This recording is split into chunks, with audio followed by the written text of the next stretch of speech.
Para nos falar da importância do direito ao reagrupamento familiar e da evolução da sua adoção nas políticas de imigração em Portugal, recebemos hoje em estúdio Catarina Reis de Oliveira, responsável pelo Gabinete de Estudos e de Relações Internacionais do ACIDI, é também coordenadora editorial da Migrações, a revista do Observatório da Imigração, e coordenou em Portugal o estúdio que mencionámos anteriormente.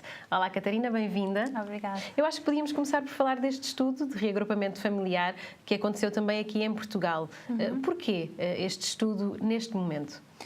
Fazer talvez um enquadramento. Portanto, a Comissão Europeia, desde 2003, fez uma diretiva para os Estados-membros relativamente ao direito ao reagrupamento familiar, como um direito fundamental.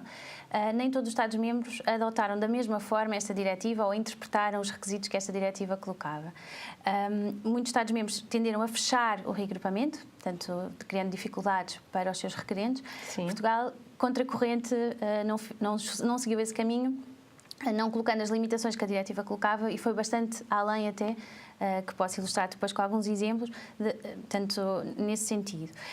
Este estudo, então, acaba por vir exatamente dessa necessária avaliação de como é que esta diretiva estava a ser implementada e como é que nestes últimos 10 anos estes Estados-membros adotaram no seu enquadramento legal. Mas foi um estudo que não se ficou pelo estudo da lei em si. Exatamente.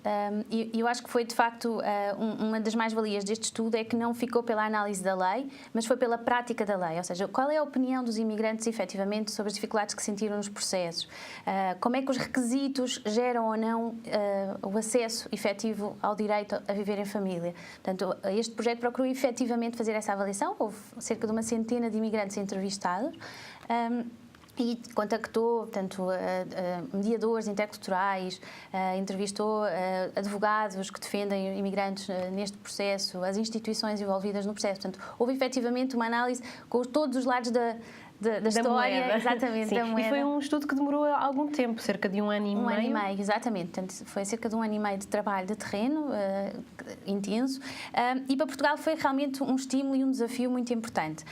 Portugal tinha ficado em primeiro lugar no MyPEX, portanto, que é um índice de avaliação das políticas de integração. Portugal ficou em primeiro lugar nas políticas de reagrupamento familiar, mas efetivamente muitas das críticas que têm sido apontadas ao MyPEX é que analisa apenas a legislação, ou seja, o texto da lei. Sim, e não a sua aplicação prática no dia-a-dia. Exatamente. E a que conclusões é que se chegaram neste estudo? Uma das conclusões fundamentais, efetivamente, e talvez preocupante no contexto europeu, é que o direito a viver em família não é um direito generalizado na União Europeia. Há Estados-membros que, efetivamente, não concedem esse direito e alguns dificultam mesmo o acesso ao direito como um direito geral e global. E porquê? É assim, há alguns que colocam argumentos económicos e o estudo comparado a nível europeu acaba por concluir isso. Portanto, há alguns que colocam os imigrantes têm de gastar a segurança social, sim. Exatamente, em contexto de crise tem que se dificultar, portanto, mesmo muito pela negativa, e por isso limitam. Faz sentido?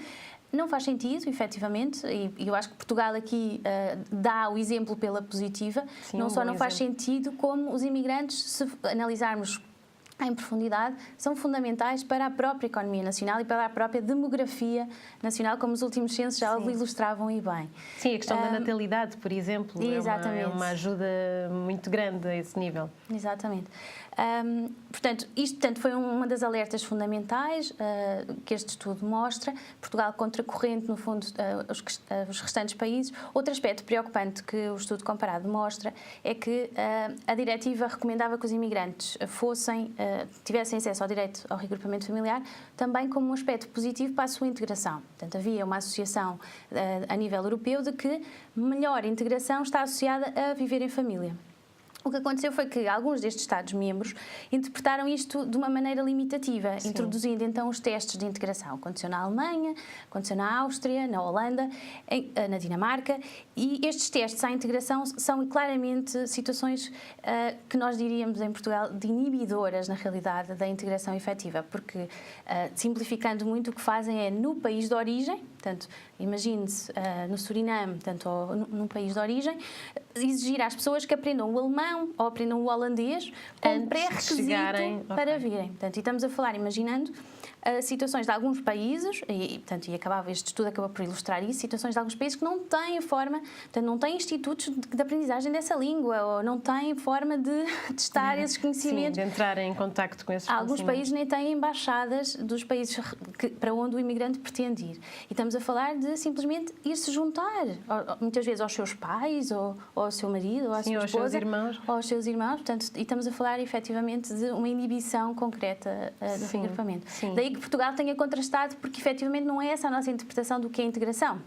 A integração faz-se na sociedade de acolhimento e faz-se nesta relação de duplo sentido. Portanto, não é só o imigrante que tem a responsabilidade de integrar... com duas vias. Exatamente. Portanto, não é só o imigrante que tem a responsabilidade de integrar-se, mas também a sociedade portuguesa que tem a responsabilidade de integrar o imigrante. E de receber bem. E de receber bem. Vamos continuar a falar sobre este estudo, mas para atender às questões de reagrupamento familiar, existem em Portugal diversos organismos que todos os dias lidam com muitas famílias de imigrantes e às quais prestam todo o auxílio. Aqui fica o exemplo da Associação Cabo-Verdiana do Seixal, com o Gabinete de Informação e Apoio à Comunidade.